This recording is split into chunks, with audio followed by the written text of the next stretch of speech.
अब आपको पाठशाला में जंतर मंतर पर जेनजी आंदोलन का एक नया चैप्टर दिखाना है।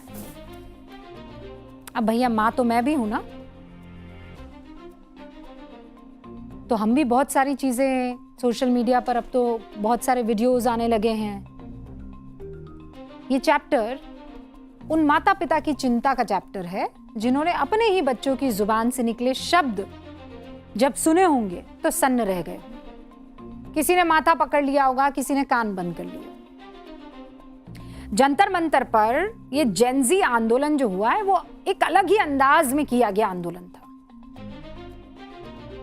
मतलब बहुत खूबसूरत खूबसूरत तस्वीरें भी देखने को मिली। देखिए, जैसे एक बच्ची है, वो आई, हाथ में लाल गुलाब था, पुलिस वालों को गुलाब दे रही हैं।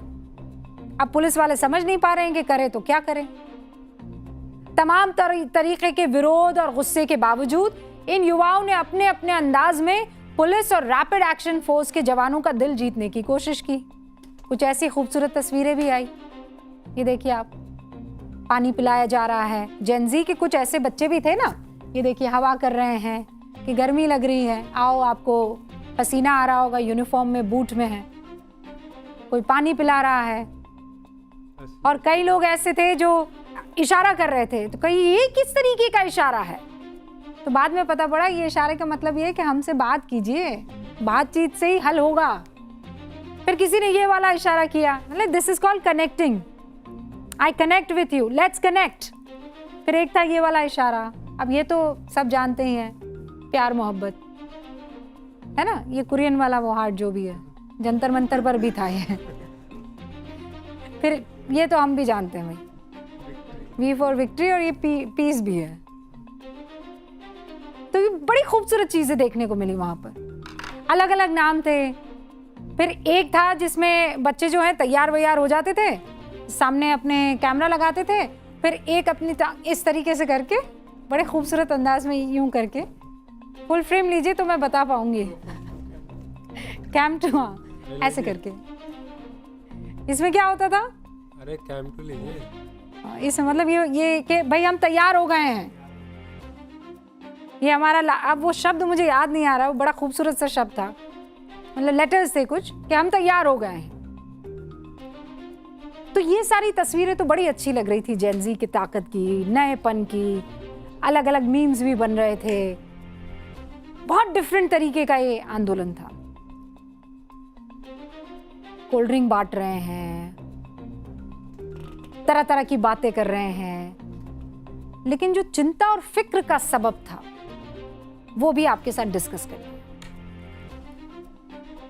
इस आंदोलन में जिस तरह की भद्दी गालियों का इस्तेमाल हुआ है, भद्दी भाषा का इस्तेमाल हुआ है, उसे सुनकर हर कोई हैरान है। बहुत से माँ बाप सदमे में हैं, क्योंकि इन्हें अपने बच्चों की इस भाषा और इस अंदाज के बारे में शायद पता ही नहीं होगा। मुंशी प्रेमचंद ने लिखा है, भाषा हमारी आत्मा का बाहरी रूप है। जंतर मंतर पर हुआ जेनजी का यह आंदोलन न सिर्फ अपनी मांगों या जीत की वजह से, बल्कि अपनी भाषा की वजह से भी याद रखा जाएगा। विरोध के दौरान यहां जिस तरह के शब्द, नारे और अभद्र टिप्पणियां सुनाई दी है, मैं सबकी बात नहीं कर रही हूं, लेकिन जो भी विजुअल्स और वीडियोस आ रहे हैं, देश के ज्यादातर माँ बाप को सोचने पर मजबूर कर दिया है कि उनके बच्चे किस ट्रैक पर चल निकले। भले इस आंदोलन ने सरकार को हिला दिया, जरूरी था। भले ही इस आंदोलन की वजह से धर्मेंद्र प्रधान को इस्तीफा देना पड़ा, जरूरी था। लेकिन इस आंदोलन से देश के जेन जी का एक ऐसा चेहरा सामने आया, और मैं सबकी बात नहीं कर रही, लेकिन जो भी तस्वीरें वहां आई, आपको पता है ये जो तस्वीरें मैं चला रही हूं, ये सब एआई की तस्वीरें हैं। अगर मैं वहां की वो वाली तस्वीरें चला देती जिसके बारे में मैं जिक्र कर रही हूं, आपको लगता है मैं चला पाती? वो मुझे ब्लर करनी पड़ गई, ब्लर करनी पड़ गई ये तस्वीरें मुझे। मैं चला नहीं सकती हूँ। सभ्य समाज में आप ये तस्वीरें चला ही नहीं सकते। कैसे चलाऊं मैं? मेन मीडिया में ये तस्वीरें कैसे चल जाए? ऐसी ऐसी अश्लील चीजें। और इसको अगर कोई अपनी ताकत समझ रहा है तो वो सबसे बड़ा बेवकूफ है। जेन ज़ी के लिए आंदोलन सफल हो गया, अच्छी बात है, लेकिन ये आंदोलन असफल हुआ भाषा के लिहाज से। चिंता इस बात की नहीं है कि युवा अपनी बातें क्यों कह रहे हैं, कहनी चाहिए। चिंता इस बात की है कि वो ये बातें किस भाषा में कह रहे हैं। कोई सभ्य समाज इस भाषा को नहीं दिखा सकता। मैं तो सुना ही नहीं सकती। एआई की ये तस्वीरें मैं इसलिए चला रही हूं क्योंकि हम नहीं चाहते हैं कि हमारे ये बच्चे कल को जब नौकरी मांगने जाए या घर से अपने बाहर निकले तो उनकी फोटो देखकर लोग ये पूछा, रहे ये तुम ही हो ना, ये सब गलत काम तुम ही कर रहे थे ना। इनके भद्दे बयानों को मुझे बीप करना पड़ा है। नैतिक जिम्मेदारी के तहत मैं इन बच्चों के चेहरे नहीं दिखाना चाहती ताकि कल को इन बच्चों के माँ बाप को शर्मिंदा ना होना पड़े। इन बच्चों को अपने दोस्त, रिश्तेदार और अपने अड़ोस पड़ोस में मास्क लगाकर ना घूमना पड़े। इन बच्चों को ये रील्स दिखा दिखा कर कोई ये ना पूछ ले, तुम ही हो ना। जब ये बच्चे असल दुनिया में कदम रखेंगे या कहीं नौकरी करने जाएंगे या कहीं काम करेंगे तो इन्हें एम्बैरेस ना होना पड़े। लोकतंत्र में असहमत होना बहुत जरूरी है, सवाल पूछना बहुत जरूरी है, विरोध करना बहुत जरूरी है, सरकार को बार बार हिला कर रखना कि नहीं सुनेंगे तो ये हमारी ताकत है, ये भी बहुत जरूरी है। आलोचना बहुत जरूरी है, मजबूती से अपनी बात रखना जरूरी है, अच्छे लोकतंत्र की पहचान है। लेकिन गाली, अभद्रता, बदतमीजी, बेहूदगी गैर वाजिब है। एक सवाल आज पूरे देश के सामने खड़ा है कि क्या विरोध का मतलब भाषा की सारी मर्यादाएं तोड़ देना है? पीएम के खिलाफ गंदी गंदी गालियां देना, शब्दों का लिहाज उस जमाने में भी रखा गया जब हिंदुस्तान का युवा अंग्रेजों के खिलाफ आजादी की लड़ाई लड़ा था। पहला ये जेन ज़ी आंदोलन नहीं है, मत ये सोचिएगा आप। अंग्रेजी हुकूमत जब यहां पर थी और उनको खदेड़ना था तो देश के युवा क्रांतिकारियों ने फांसी पर चढ़ना मंजूर किया। तब वो जेन ज़ी थे उस वक्त के, तब भी भाषा की मर्यादा नहीं टूटी। अरे हमारे घरों में बचपन से एक सीख दी जाती है, बोलने से पहले 100 बार सोचो। मतभेद हो सकते हैं, गुस्सा भी हो सकते हो, लेकिन बोली नहीं बिगड़नी चाहिए।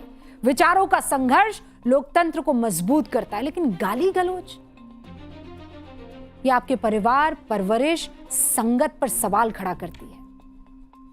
अपने यहां कहा जाता है ना, शब्दों में शालीनता हो तभी संस्कार कहलाते हैं, क्योंकि गाली शब्द नहीं, संस्कार की कमी है। आपने इस वीडियो में या इस छोटे से वीडियो में एक बात नोट की होगी, इसमें अभद्र भाषा का इस्तेमाल ज्यादातर लड़कियां कर रही हैं। मैं खुद एक महिला हूं और मैं ये जानती हूं कि ये जो पुरुषवादी मानसिकता होती है ना कि गाली देने का कॉपीराइट तो सिर्फ मर्दों के पास है। इस दौरान कई लड़कियां ऐसी दिखाई दी जिन्होंने अपने गाली देने के अंदाज से सबको पीछे छोड़ दिया। आप खुद देखिए।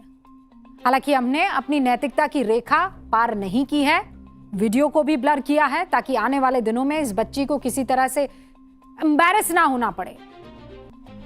बस वो वन वर्ड में उसने जो पूरा ज्ञान दिया है वो ज्ञान नहीं था, वो गाली थी। जेन ज़ी भाषा जिसे बिना बीप लगाए मैं सुना ही नहीं सकती, जिसे किसी भी सभ्य समाज में नहीं सुनाया जा सकता। अब इनकी भाषा के बाद इनके व्यवहार को भी देखिए। ये लड़का जंतर मंतर पर आए कुछ बुजुर्गों से बहस कर रहा है ना, ये नीचे की तरफ आपको दिखेगा। तो ठीक से नहीं चला जा रहा है तो ये बुजुर्ग हैं देश के, ठीक से नहीं चला जा रहा है तो वो अपनी राय नहीं रख सकते हैं। अब आप मुझे बताइए, क्या इस भाषा में अपने घर में कोई बात कर सकता है? आप अपने दादा से, अपने पिता से कहोगे तुमसे ठीक से चला नहीं जा रहा है इतनी हैसियत? कह सकते हो सकता है पिताजी बगल में बैठे हो। भैया हमारी तो इतनी हैसियत नहीं है, हम तो नहीं कर सकते। इस भाषा में ये लड़का अपने पिता, अपने दादा, अपने नाना से बात कर पाएगा? किसी भी संस्कारी इंसान को गुस्सा आएगा। और मैं ये नहीं कह रही हूं कि संस्कारी मतलब ये कि आपने कभी गालियां नहीं सुनी होगी, आपने कभी गालियां नहीं दी होगी, लेकिन आपको जानकर हैरानी होगी कि इस वीडियो को सुनकर फिल्म एक्टर ऋचा चड्ढा है, गजब आनंद ले रही है वो महिला।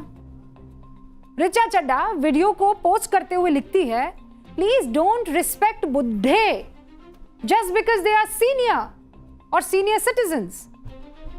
Some look like they have developed bhakti dementia. सिर्फ इसलिए बुजुर्गों का सम्मान मत कीजिए क्योंकि वो सीनियर सिटीजन है। कुछ लोगों को तो लगता है कि भक्ति का ऐसा जुनून चढ़ गया है कि वो भ्रम में जीने लगे हैं। उन्हें ऐसा लगता है कि वो युवाओं से मुकाबला कर सकते हैं, जबकि उनकी हालत यह है कि एक रात भी बिना 5 बार बाथरूम गए नहीं कटती होगी इनकी। शेमफुल। ये भाषा है ऋचा चड्ढा की। मैं भी 41 की हूं। मैडम की उम्र है 40 साल। आने वाले दिनों में अधेड़ होंगी, बुजुर्ग कहलाएंगी, बुढ़ापे की तरफ चल पड़ेंगी। हम सब सीनियर सिटीजन्स कहलाएंगे, हम सब बुजुर्ग हो जाएंगे। हमारे बड़े बुजुर्गों के लिए इस तरह के विचार कोई रख सकता है? जब ऐसे विचार हमारे ये फिल्म स्टार और सेलिब्रिटीज के होंगे तो इसका क्या असर पड़ेगा हमारी युवा पीढ़ी पर? बगैर बीप के सुना ही नहीं सकती हूं।